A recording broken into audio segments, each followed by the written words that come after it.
Before we begin, where are you watching this from tonight? Type your city or your country in the comments. And if you believe the quietest people in a room are often the ones who have carried the heaviest things, hit subscribe before we start. This one is for them. The kennel lights buzzed overhead, flickering once, then steadying, throwing pale light across 11 cages of restless dogs. It was a little past 6 in the evening, and the concrete floor was still wet from the hose, the smell of bleach and wet fur thick in the air. A woman in a gray uniform shirt knelt in front of the last cage, scrubbing at a water bowl with a brush, her sleeves pushed up past her elbows, her forearms lean and marked with a thin, faded scar she never explained to anyone who asked. Behind her, 3 men in dress blues stood near the door, laughing. "Careful," one of them said, not quietly enough. "Don't let her near the working dogs. She'll probably scrub the fur right off." Another one, younger, snorted. "She probably doesn't even know what half these dogs did overseas." The woman didn't turn around. She kept scrubbing, slow and even, the way she did everything. The way she folded napkins at the diner, the way she walked to her car at night, the way she had learned, a long time ago, to move through a room without asking it to notice her. At the far end of the kennel row, a dog began to bark. Not the sharp, startled bark of an animal reacting to noise, but something lower, more insistent, coming from somewhere old and specific. A dog named Tanner, 11 years old. A decorated military working dog retired 2 years earlier after 4 deployments, had gone still in his cage the moment the woman walked past him 20 minutes before. Now he was on his feet, nose pressed to the wire, whining, his whole body trembling with something that looked, to anyone who knew dogs, uncomfortably close to grief. "He does that with everyone," one of the men said. "He's old, half-blind. Doesn't mean anything."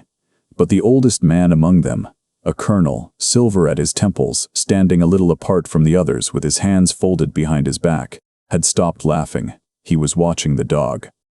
And he was watching the way the woman's shoulders had gone rigid, the way her hand had paused mid-stroke on the brush, the way she had not looked at the dog even once, not once, in 20 minutes, which struck him as strange for a woman who claimed to like animals enough to clean up after them for free. He took a step closer. "Ma'am," he said, "what did you say your name was again?" She didn't answer right away.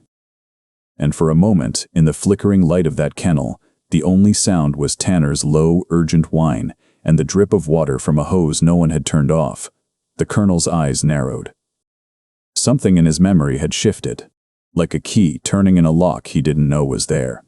Her name was Ruth Calloway, and 3 years earlier, nobody at Fort Halden would have looked at her twice. She had come to the small Georgia town the way a lot of people came to places they didn't belong to, quietly, with 2 suitcases and no explanation.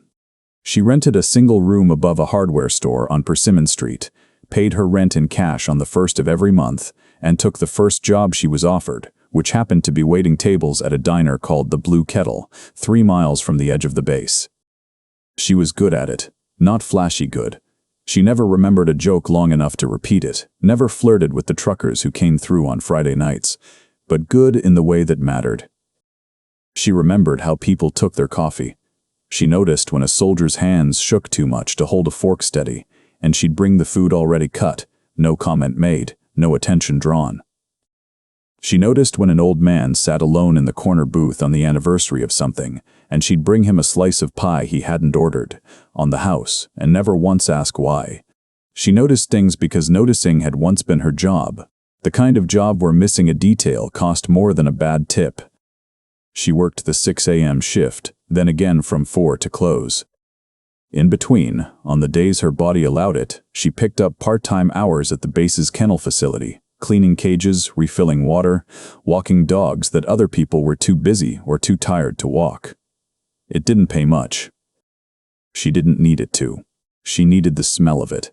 The disinfectant, the dog hair, the particular quiet of animals who had all, in one way or another, done more than most people would ever be asked to do. At 4 o'clock, she'd tie on her apron at the Blue Kettle. At 6, she'd clock out and drive the 3 miles to the Kennels, her radio off, her hands loose on the wheel. At 9, she'd come home, shower the smell of bleach and fur off her skin, and sit by the window with a cup of tea she never finished, watching the lights of the base flicker on the horizon like something she wasn't allowed to touch anymore. She never told anyone at the diner or the kennels what she used to be.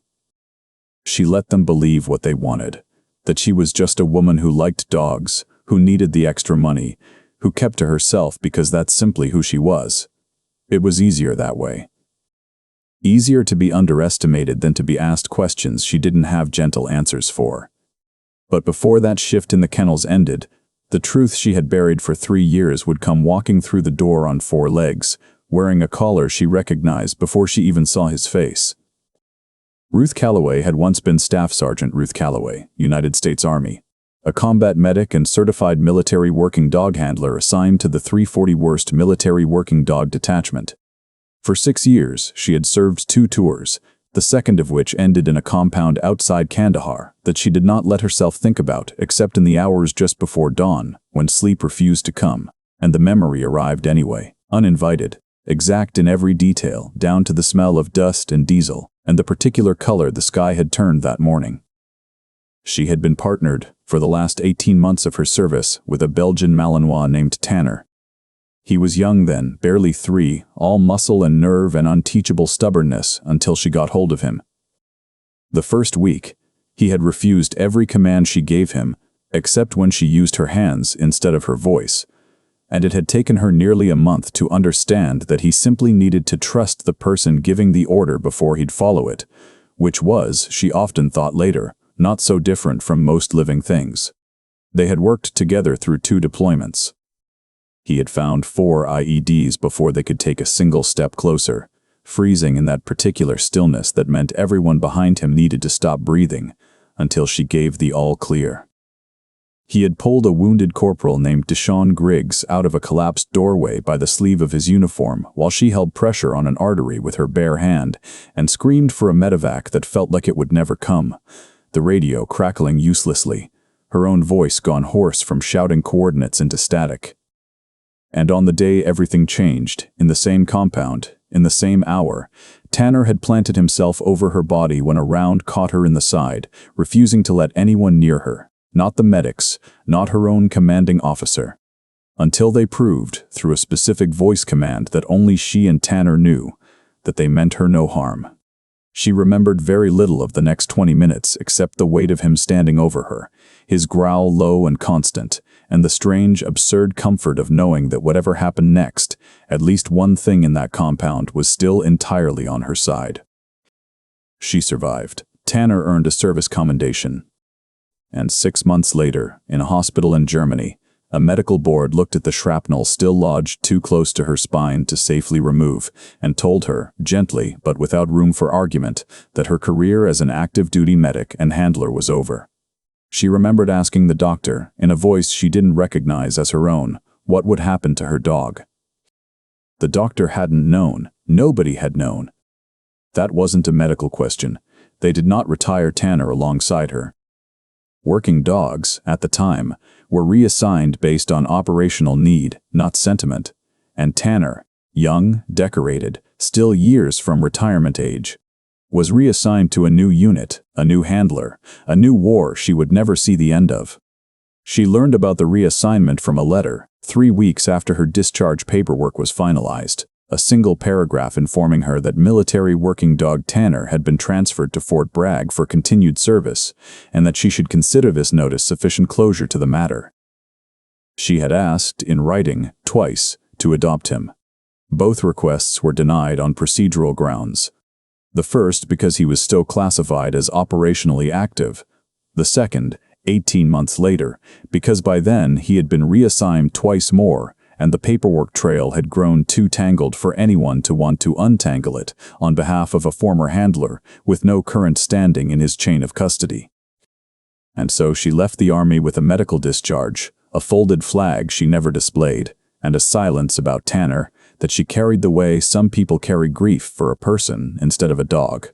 Quietly, permanently, without an obvious wound to point to, without a funeral to attend, without anyone expecting her to still be sad about it 3 years later. She chose Fort Halden, a base 3 states from where she'd been stationed, specifically because it was far enough from her old unit that she would never run into anyone who knew her name. She chose the diner because it asked nothing of her past.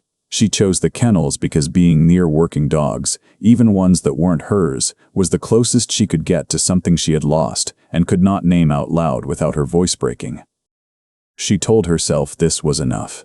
For 3 years, she almost believed it. The trigger arrived on a Tuesday, in the shape of 3 officers and a very old dog. The colonel's name was Everett Sharp, and he had flown in from Fort Benning at the request of the Halden base commander to oversee the retirement ceremony of a decorated working dog named Tanner. 11 years old now, gray around the muzzle, arriving at the end of a long and honorable career with a final assignment, living out his last years at the Halden Kennel facility, where a formal ceremony would be held in 3 days to honor his service before he was placed with a permanent adoptive family. Colonel Sharp did not know the dog personally. He had only read the file, thick with commendations and reassignment orders, the kind of paperwork that tells you everything a dog did and nothing about who he did it beside. But he knew dogs, and he knew the particular stillness of a working animal who was tired in a way that had nothing to do with age. The 2 younger officers with him, a captain named Voss and a lieutenant named Ruiz, were there mostly for the paperwork. They had noticed the woman cleaning kennels the moment they walked in, and they had made the kind of jokes junior officers make when they don't yet understand what they don't know. "She's probably never even touched a working dog before tonight," Voss had said, watching Ruth methodically scrub a water bowl 3 cages down from Tanner's kennel, not once looking up. It was Ruiz who'd made the crack about her scrubbing the fur off. It was meant to be funny. It landed, among the 3 of them, as exactly that. A small, forgettable joke at the expense of a woman who worked with her hands and didn't correct anyone's assumptions. They did not know that Tanner had gone still the second Ruth walked past his cage. They did not know that dogs, particularly dogs trained the way Tanner had been trained, do not forget a specific human voice, a specific way of moving, a specific smell embedded so deep in memory that 11 years and 4 reassignments could not erase it. They only knew that the old dog was suddenly on his feet, agitated, whining at the wire, and that the woman scrubbing bowls 2 cages away had gone very quiet. If you believe that the ones who serve, whether on 2 legs or 4, deserve to be recognized for who they truly are and not what they appear to be on the surface, type "never judge" in the comments below. It matters more than you know. Now, back to the story. Colonel Sharp crossed the kennel floor slowly, his boots echoing on the wet concrete. He stopped a few feet from Ruth, close enough that she could no longer pretend not to notice him. "Ma'am," he said again. "I asked your name." Ruth set the brush down in the bowl. Her hand was steady. Her voice, when it came, was quiet but did not shake. "Ruth," she said. "Ruth Calloway." Behind her, Tanner's whine climbed into something sharper, more desperate, and he began pawing at the door of his cage in a rhythm that Colonel Sharp recognized instantly, though he could not yet say from where. "Calloway," he repeated, and something in his memory turned again, a little further this time. "That name is familiar to me. I can't place why." Captain Voss, still smiling faintly, not yet understanding the shift in the room, said, "Sir, with respect, she's kennel staff." Probably just startled the dog cleaning near him. "No," Colonel Sharp said, without looking away from Ruth. "That's not what this is." He turned to Tanner's cage. The old Malinois had pressed his entire body against the door now, nose through the wire, eyes fixed not on the colonel, not on the 2 younger officers, but entirely, completely, on the woman standing 3 feet away with her back straight and her hands trembling almost imperceptibly at her sides. "Open the cage," Sharp said. "Sir?" Ruiz asked. "Open the cage." Ruiz did. Tanner did not bolt, did not run in circles the way excited dogs do. He walked, slow, deliberate, favoring his left hip the way old working dogs do when the joints have started to give, directly to Ruth Calloway, and he sat. He sat the way he had been trained to sit 11 years ago in a different country, in front of a different colonel, beside a handler he had not seen since a hospital transfer took her out of his life without explanation. He sat pressed against her leg, his full weight leaning into her, and made a sound low in his throat that was not a bark and not a whine, but something older than both. Ruth's hand came up, slow, and rested on the top of his head. She did not kneel. She did not cry, not yet. She simply stood there, one hand on a dog she had not touched in 3 years, and said nothing at all. "Ma'am," Colonel Sharp said, and his voice had changed now, gone careful in a way it had not been a minute earlier. "How does this dog know you?" Ruth looked down at Tanner, at the gray around his muzzle that hadn't been there when she'd last seen him, at the small scar above his left eye she didn't recognize, evidence of some mission she'd never know the details of. Her jaw tightened. "He doesn't know me," she said quietly. "He remembers me. It isn't the same thing." "Explain that." "I can't explain it in a way that will make sense standing in a kennel." "Try," Sharp said. And it was not unkind, but it was not a request either.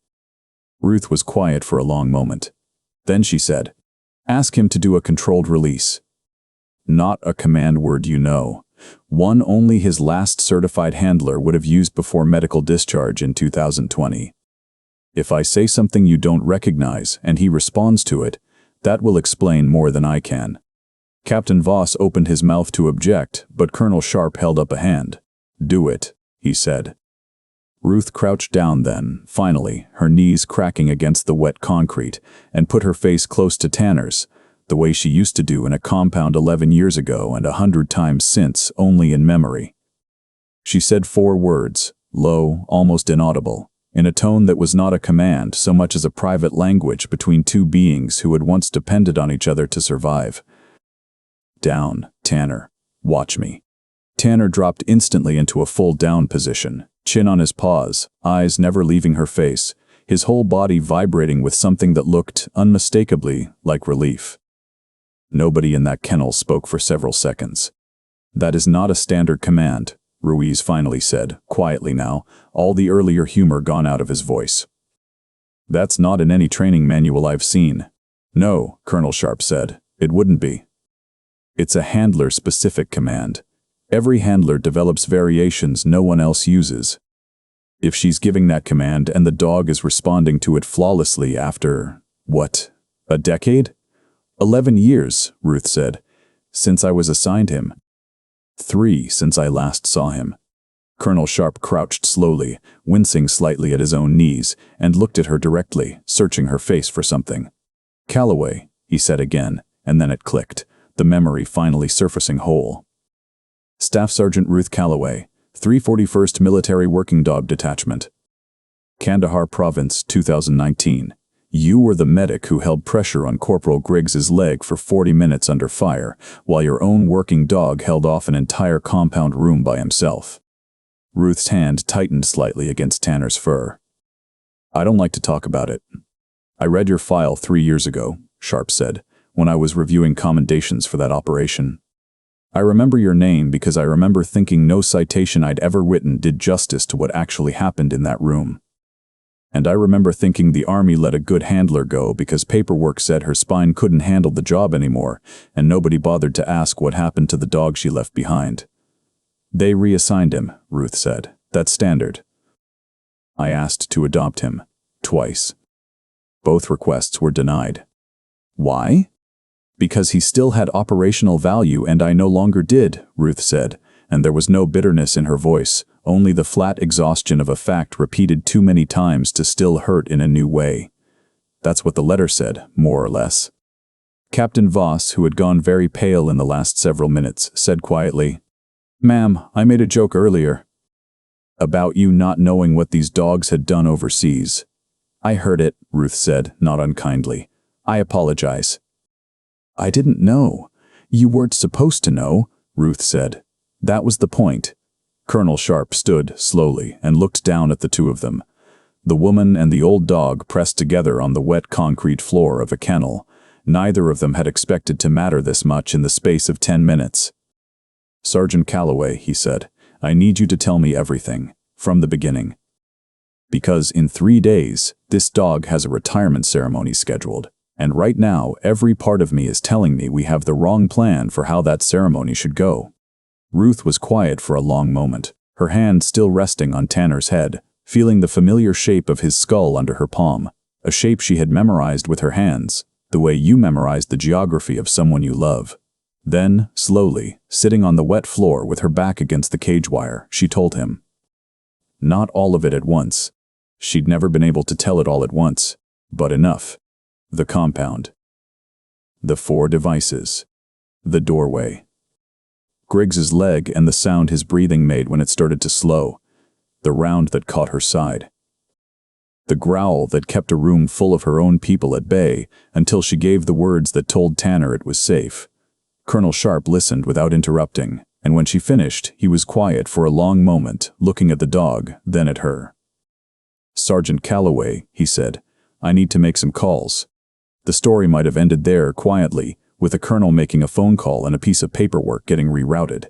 But grief, once it surfaces, does not resolve as neatly as paperwork. Word travels fast on a small base, and it reached a man named Sergeant First Class Harlan Meeks by the following morning. Meeks had been the kennel master at Fort Halden for the last 4 years, responsible for the health and placement of every working dog that rotated through the facility, and it had been Meeks himself who submitted the adoption paperwork 6 months earlier for a family he'd vetted personally. A retired law enforcement officer and his wife, people Meeks trusted, people who had lost their own working dog the year before and grieved him hard. Meeks arrived at the kennel that morning already tense, having heard secondhand and imperfectly what had happened the evening before, and by the time he found Ruth kneeling in front of Tanner's cage, brushing him with the same slow patience she brought to everything, his tension had curdled into something sharper. I heard what happened yesterday, he said without preamble. I heard you've got the colonel convinced this dog belongs to you. Ruth stood slowly, brush still in hand. I never said he belongs to me. Then what exactly did you say? I said I was his handler. 11 years ago. That's a fact, Sergeant Meeks, not a claim. You know what this dog means to the Halbrook family? Meeks said, his voice rising slightly. They lost their own dog last year. Cancer.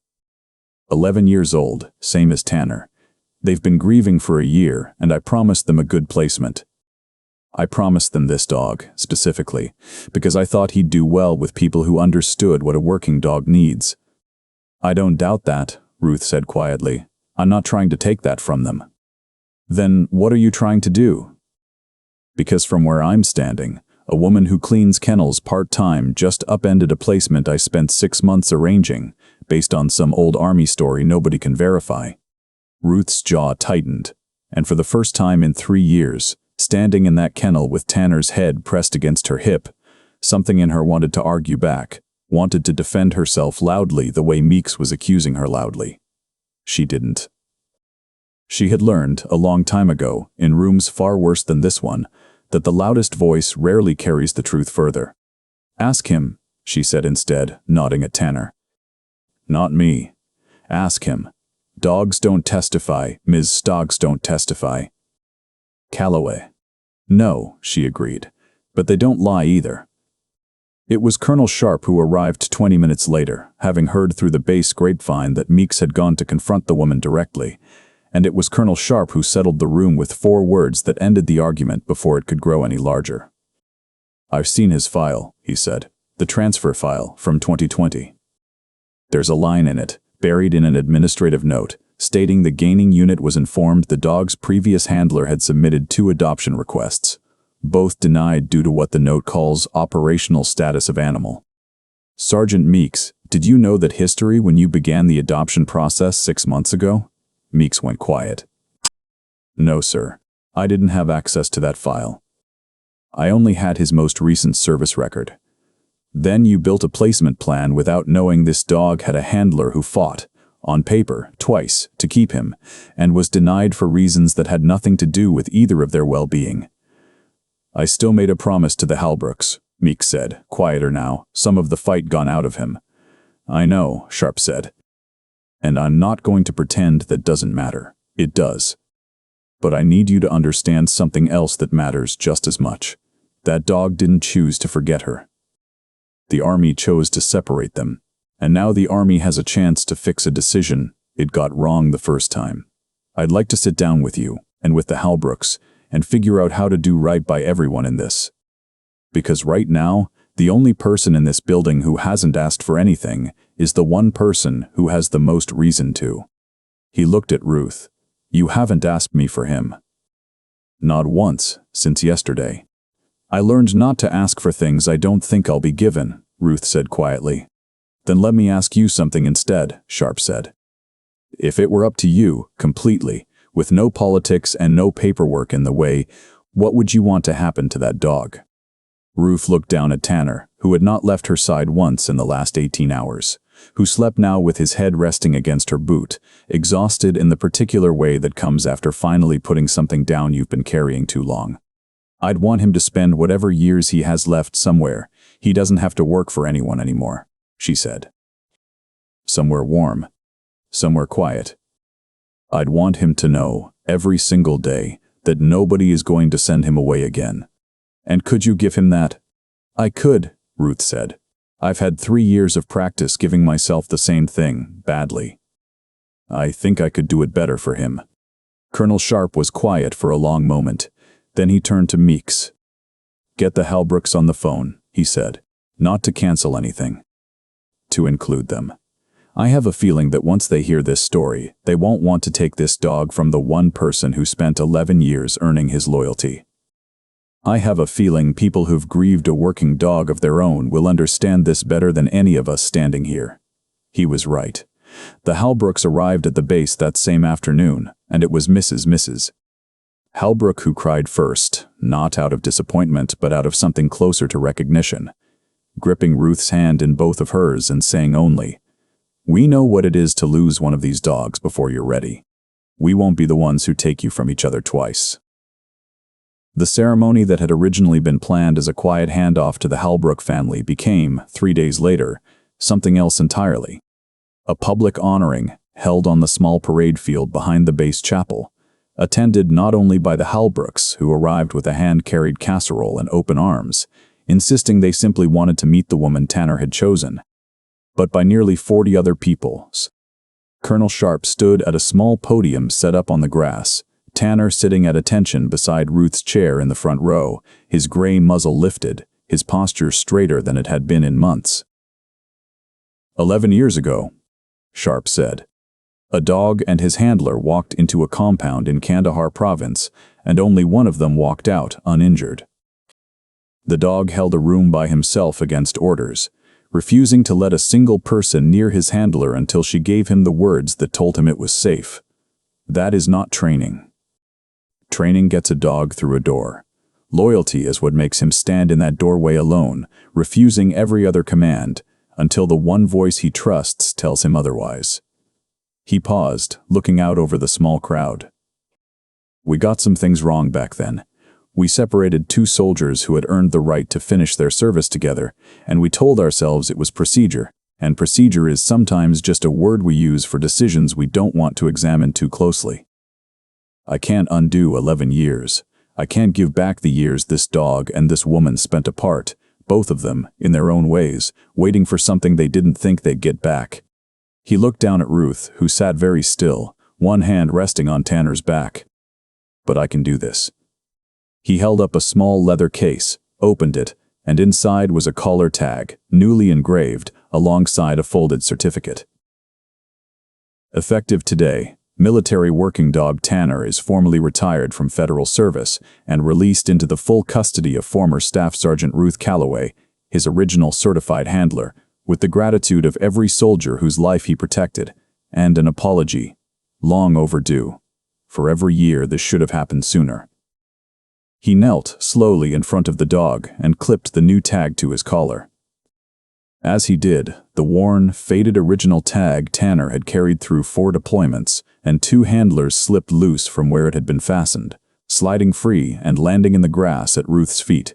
A small, tarnished piece of metal stamped with a rank and a service number that predated her, evidence of the long road this dog had traveled to end up, finally, exactly where he belonged. Ruth picked it up, turned it over once in her palm, and closed her fingers around it without a word. Beside her, Corporal Deshaun Griggs, the young soldier Tanner had once pulled from a collapsed doorway while Ruth held pressure on his leg, stood at the edge of the crowd in his dress uniform, having driven 6 hours the moment he heard the news. And when Ruth finally looked up and saw him, the tears she had held back through the entire ceremony finally came, quiet and unhurried, the way everything about her had always been. Griggs crossed the grass to her afterward, moving a little stiffly on the leg that had never quite recovered its full strength, and knelt in front of Tanner, the way you'd greet an old friend rather than a decorated animal. "You remember me?" he asked quietly, and Tanner's tail thumped once against the ground, slow and certain. "He remembers everyone who mattered," Ruth said. "That's the thing nobody tells you about dogs like him. They don't forget the people who were there. Even when we do." A year later, the room above the hardware store on Persimmon Street sat empty, its rent unpaid on purpose, its 2 suitcases long since replaced with the ordinary clutter of a life someone intends to keep. Ruth Calloway had moved into a small house on the edge of town with a fenced yard and a porch that faced west, and on that porch, most evenings, an old Belgian Malinois lay stretched in a patch of fading sun, gray-muzzled and slow-moving now, no longer needing to work, no longer needing to prove anything to anyone. She still worked the morning shift at the Blue Kettle, though less often now, and she had gone back to the kennel too, this time not as a woman quietly hiding from her own history, but as a volunteer trainer, helping newly retired working dogs adjust to the strange, soft, unstructured business of simply being loved without a job to do. On the wall of her small living room, in a plain frame she'd bought at the hardware store downstairs from her old apartment, hung a single photograph, Ruth in uniform, younger, kneeling beside a much younger Tanner in a dusty compound half a world away, both of them looking directly at whoever held the camera, neither of them smiling exactly. Beside the photograph, in a small dish on the mantel, sat a tarnished dog tag stamped with a rank and a number that no longer meant anything official, and meant everything else. If this story moved you tonight, if you believe loyalty like this deserves to be remembered and not just filed away, subscribe and stay with us. There are more stories like Ruth and Tanner's waiting to be told. Stories about the quiet ones, the overlooked ones, the ones who came home carrying more than anyone bothered to ask about. We'll see you in the next one.